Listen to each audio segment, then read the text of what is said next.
मेरा नाम विनय है। मैं हिमाचल प्रदेश में किन्नौर के दूर दराज गांव का रहने वाला हूँ। ये सपना मुझे बचपन से ही परेशान कर रहा है। अमावस की हर रात यही सपना मुझे झंझोर कर रख देता है, जिसमें मैं किसी घने जंगल में एक पत्थर पर लेटा होता हूँ और मेरे चारों ओर काले कपड़े पहने बहुत सी डरावनी औरतें घूम घूम कर कुछ जाप कर रही होती हैं। यहाँ तक तो सब ठीक है, पर अगले ही पल वो सब बहुत भयानक पिशाचिनियों में बदल जाती हैं। मैंने बहुत बार ये बात अपने माँ बाबा को बताई, मगर वो हर बार इसे सपना समझकर टाल देते हैं। इन सब से परेशान होकर मैं गांव से शहर अपने मामा के यहाँ आ गया। सोचा था कि सब ठीक हो जाएगा, पर यहाँ भी यही हाल है। अब तो हालत ऐसी हो गई है कि सपने के टूटते ही मेरे नाखून और दांतों में बहुत तेज़ दर्द होता है, मानो बाहर निकाले जा रहे हों।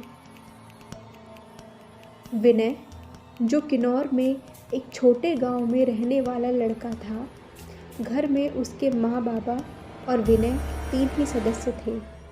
जब विनय 10 साल का ही था, तभी से ही विनय को ये अजीबोगरीब सपने आने लगे। धीरे धीरे उम्र के बढ़ने के साथ साथ विनय के सपने और भी भयानक होने लगे। पहले तो विनय सिर्फ सपनों से ही परेशान था, पर जैसे जैसे वो बड़ा होता गया, उसे नाखून और दांतों में भी तकलीफ होने लगी। बस इन्हीं सब चीज़ों से परेशान होकर विनय शहर आ गया, जहाँ वो ये सोचकर चला आया कि शायद सब ठीक हो जाए और शहर में मन भी लगा रहेगा।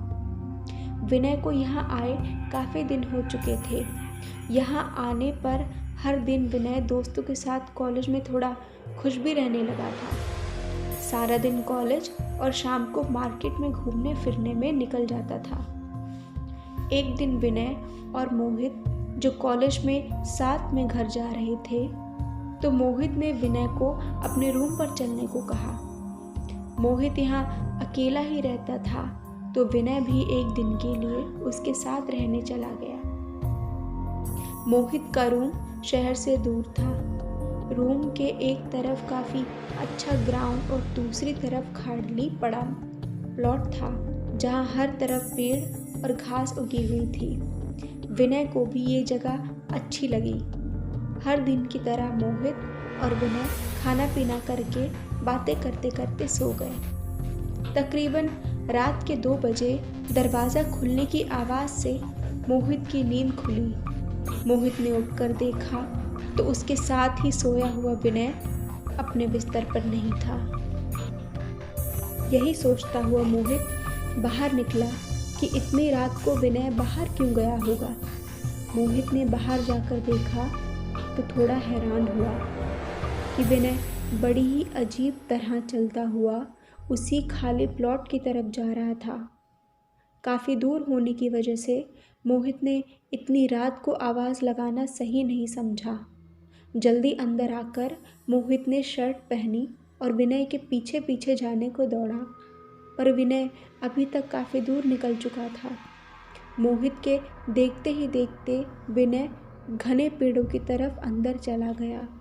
ये देखकर मोहित भी उसके पीछे पीछे चला गया। अभी थोड़ी ही दूर पहुंचा था तो जो मोहित ने देखा, उसे देखकर वह बुरी तरह घबरा गया। विनय बेहोशी की हालत में ज़मीन पर लेटा हुआ था और काले कपड़े पहने कई सारी औरतें उसके चारों तरफ घूम घूम कर कुछ बड़बड़ा रही थीं। ये देखकर मोहित हिम्मत करके ज़ोर से चिल्लाया। मोहित के चिल्लाते ही वो औरतें उसकी आंखों के सामने से ही गायब हो गईं।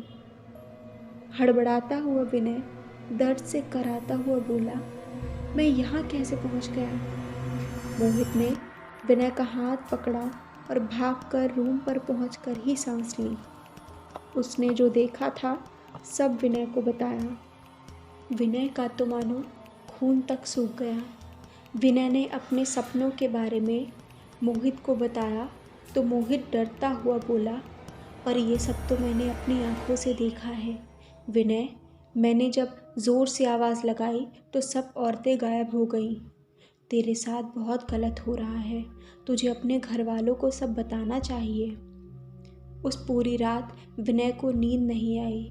यही सोचता रहा कि ये सब पहले सपने में होता था, अब हकीकत हो रहा है। दूसरे दिन विनय अपने गांव के लिए निकल गया। गांव जाकर ये सारी बात विनय ने अपने घर वालों को बताई। विनय को बड़ा अजीब महसूस हुआ कि इतना सब होने के बाद भी उसके घर वालों ने बात को वहम और बुरा सपना बोलकर टाल दिया। इससे विनय को ऐसा लग रहा था कि उसने अपने माँ बाबा को बात बताकर कोई गलती कर दी है। उसे लगा कि उसके माँ बाबा को उसकी कोई फिक्र ही नहीं है। रात को खाना खाकर विनय अपने कमरे में बैठा था कि तभी उसे बाहर से बात करने की आवाज़ सुनाई देने लगी। विनय ने उठकर खिड़की से बाहर देखा तो घर के नीचे रास्ते पर विनय के बाबा किसी अनजान व्यक्ति से बात कर रहे थे। घर के नीचे होने पर विनय को उनकी बातें साफ साफ सुनाई दे रही थी। विनय ने सुना कि उसके बाबा उस आदमी से किसी तांत्रिक से मिलने की बात कर रहे थे और बार बार एक ही बात दोहरा रहे थे कि अब वक्त आ चुका है, जल्दी तांत्रिक को यहाँ आने को कह देना। ये सुन विनय सोच में पड़ गया और अपने कमरे से बाहर आया और आते ही उसने अपने बाबा से पूछा, बाबा मैंने सब सुन लिया है, आपने तांत्रिक को बुलाया है, कुछ तो चल रहा है, मुझे भी जानना है, बताओ मुझे। ये सुनते ही विनय की माँ भी बाहर आ चुकी थी। ये सुनते ही विनय के माँ बाबा ने एक दूसरे की तरफ देखा और बाबा ने कहा, तू अंदर चल, बताता हूँ। अंदर आकर विनय के बाबा ने बताना शुरू किया। ये बात बहुत पहले की है। तेरे परदादा पिशाच पकड़ने वाले तांत्रिक थे। वो लोगों को बुरे पिशाचों से बचाने का काम किया करते थे।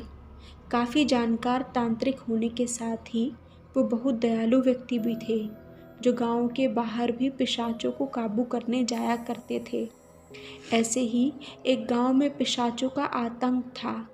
हमारे गांव से काफ़ी दूर जंगल से दूसरी तरफ जहाँ से तुम्हारे परदादा जी को बुलावा दिया गया था, तो उसी दिन तुम्हारे परदादा वहाँ के लिए निकल गए। वहाँ पहुँचकर सबने बताने पर उन्होंने काम शुरू किया। लोगों का बताना था कि गांव से हर रोज़ एक व्यक्ति गायब हो जाता है और उनके शरीर के कुछ टुकड़ों के अलावा जंगल में किसी को कुछ नहीं मिलता। पर पिशाच को ऐसा करते किसी ने देखा ही नहीं था। पूरे गांव वालों को इकट्ठा करके वो जंगल की तरफ बढ़े। कुछ दूर जंगल में चलने पर उन्हें कुछ औरतें दिखीं जो एक पत्थर पर बच्चे को रख के उसके चारों ओर घूम रही थीं और कोई जाप कर रही थीं। इससे गांव वाले डरकर आग से जली लकड़ियां उस पर फेंकने लगे कि तभी वो सब औरतें भयानक पिशाचनियों में बदल गईं। बड़ी मुश्किल से और काफ़ी लड़ने के बाद उन औरतों को पकड़ लिया गया। आग लगने के कारण उन पिशाचनियों का इकलौता बेटा आग में झुलसकर जल गया था। उन पिशाचनियों को कैद के कई दिनों के बाद भी गांव में इंसानों का गायब होना कम नहीं हुआ। बाद में पता चला कि पिशाचों की वजह से नहीं, बल्कि एक आदमखोर भेड़िए की वजह से लोग गायब हो रहे थे। और पता चलते ही तुम्हारे परदादा ने सभी पिशाचनियों को आज़ाद कर दिया। पर जाते जाते पिशाचनियों ने ये श्राप दिया कि जब भी तेरे खानदान में इकलौती संतान 21 साल की होगी तो 7 अमावस्या के बाद वो पिशाच बन जाएगा, जिसे हम लेने आएंगे। तुम्हारे परदादा ने बहुत बार माफ़ी मांगी, पर क्रोधित पिशाचनियों ने कभी उन्हें माफ़ नहीं किया। वो गायब हो गईं और कभी नहीं दिखी। काफ़ी जानकार होने पर भी तुम्हारे परदादा कुछ नहीं कर सकते थे। उन्होंने बताया था कि जब भी वो जाप कर रही होती हों तो उनकी शक्तियाँ बहुत कम हो जाती हैं। कोई उसी वक्त उनको कैद कर ले तब ये सब रुक सकता है। जिसके बाद ये बात पुरानी होती गई, क्योंकि तुम्हारे परदादा की 3 संतानें थीं और दादा की 2। अब तुम हमारी इकलौती संतान हो, जिसके लिए मैंने तांत्रिक को बुलाया है, ताकि हम मिलकर उन पिशाचनियों को कैद कर सकें और तुम्हें बचा सकें। 1 अमावस तो निकल गई, अब बची 6 अमावस। तुम डर जाओगे, इसीलिए ये बात हमने आज तक तुमसे छुपाई। ये सारी बातें सुनने के बाद विनय ने पूछा, तो बाबा अब मैं क्या करूं? इस पे बाबा ने बताया, बेटा तुम्हें कुछ नहीं करना है, कल तक तांत्रिक आ जाएंगे। अब जो करना है वही करेंगे, बस तुम डरना मत, सब ठीक हो जाएगा। अब विनय को पता चल चुका था कि ये सब उसके साथ क्यों हो रहा था। उसी रात विनय सोया हुआ था कि तभी तकरीबन 1 बजे हवा से हिलती खिड़की की आवाज़ से विनय की नींद खुली। विनय उठा और खिड़की को बंद करने को हुआ। खिड़की बंद करते करते जैसे ही विनय की नज़र बाहर पड़ी, आँखों को मलते मलते देखने की कोशिश करता हुआ विनय एकदम पीछे मुड़ा, क्योंकि घर के सामने रास्ते में खड़ी वो सब औरतें विनय की तरफ देख रही थीं। विनय ने एकदम से खिड़की बंद की और अंदर की तरफ हुआ।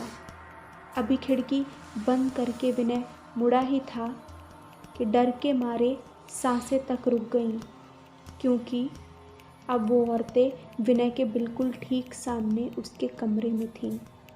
भयानक आंखें और चेहरा लिए गुर्राते हुए वो विनय की तरफ बढ़ने लगी। विनय घबराता हुआ पीछे की तरफ बढ़ने लगा। टेबल से टकराकर वो फर्श पर गिरा। आंखें खोल कर देखा तो वहाँ कोई नहीं था। अभी विनय खुद को संभालता हुआ उठा ही था कि तभी उसने अपने माँ बाबा की चीखें साफ साफ सुनी। पागलों की तरह वो अपने माँ बाबा के कमरे की तरफ भागा तो उसने देखा उसकी रूह तक कांप गई, क्योंकि उसके सामने ज़मीन पर उसके बाबा की बिना सर की लाश पड़ी हुई थी और साथ में माँ की कटी हुई गर्दन। ये देखकर विनय ज़ोर से चिल्लाता हुआ उठा। हर तरफ घूमकर देखा तो विनय सपना देख रहा था।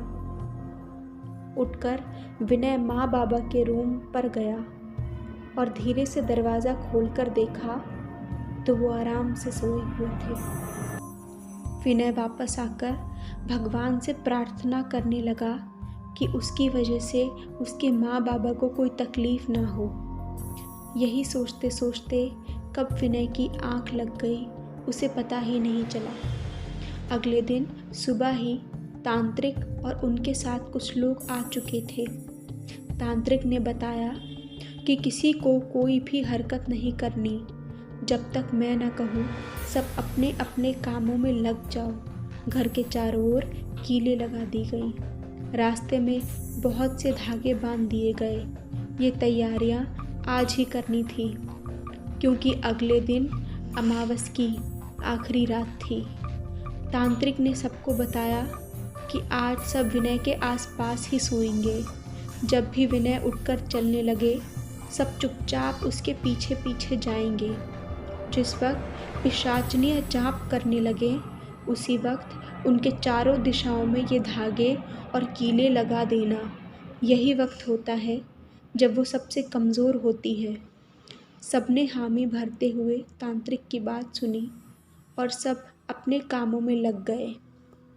तांत्रिक को अकेला देखकर विनय ने पूछा, तांत्रिक बाबा, अगर मैं पिशाच बन गया तो मैं अपने माँ बाबा को नहीं बचा पाऊँगा?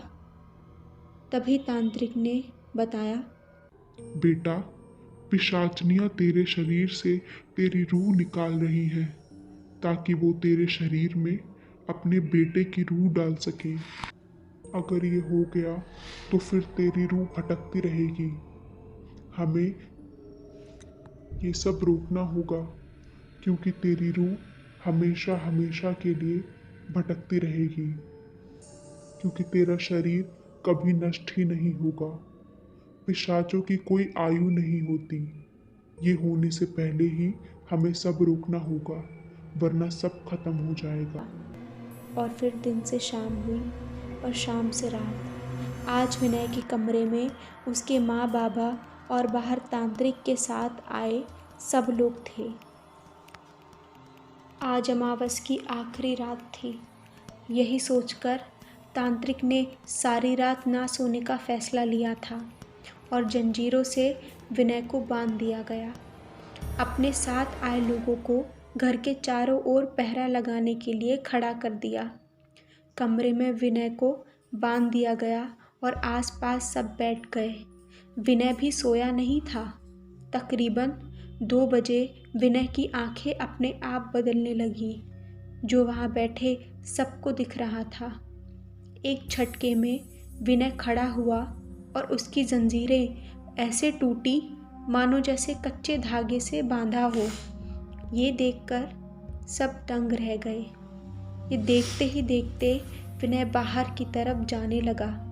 पास ही खड़े विनय के बाबा ने उसे रोकने के लिए जैसे ही हाथ उठाया, तांत्रिक ने रोक दिया और पीछे पीछे चलने का इशारा करते हुए उसके पीछे चलने लगे। उसके देखते ही देखते विनय गांव के घने जंगलों के अंदर बढ़ने लगा। अजीब बात थी कि विनय के शरीर का रंग काला और सफ़ेद हो रहा था। घने जंगलों के बीचों बीच पहुंचकर विनय एक पत्थर पर लेट गया और तभी पूरे जंगल में एक अजीब आवाज़ जाप करते हुए गूंज उठी। एक एक करके वो भयानक शक्लों वाली औरतें विनय के चारों ओर घूमने लगीं। यही एक मौका देखकर तांत्रिक ने चारों ओर कीले और तांत्रिक विद्या से बांधा हुआ धागा लगाने का इशारा किया। ये सारी चीज़ें होने के बाद तांत्रिक ने ज़ोर ज़ोर से विनय को आवाज़ें लगाना शुरू कर दिया। तभी दर्द से कराहता हुआ विनय एकदम से उठा और तांत्रिक की तरफ भागा। अब वो पिशाचनियाँ तांत्रिक के बनाए हुए घेरे में फंस चुकी थीं। उनकी शक्तियाँ ख़त्म हो चुकी थीं और देखते ही देखते सुबह हो गई। अब सारी पिशाचनियाँ गायब हो चुकी थीं। इसके बाद विनय के माँ बाबा और विनय ने गांव छोड़ दिया और अब विनय श्राप मुक्त हो चुका था।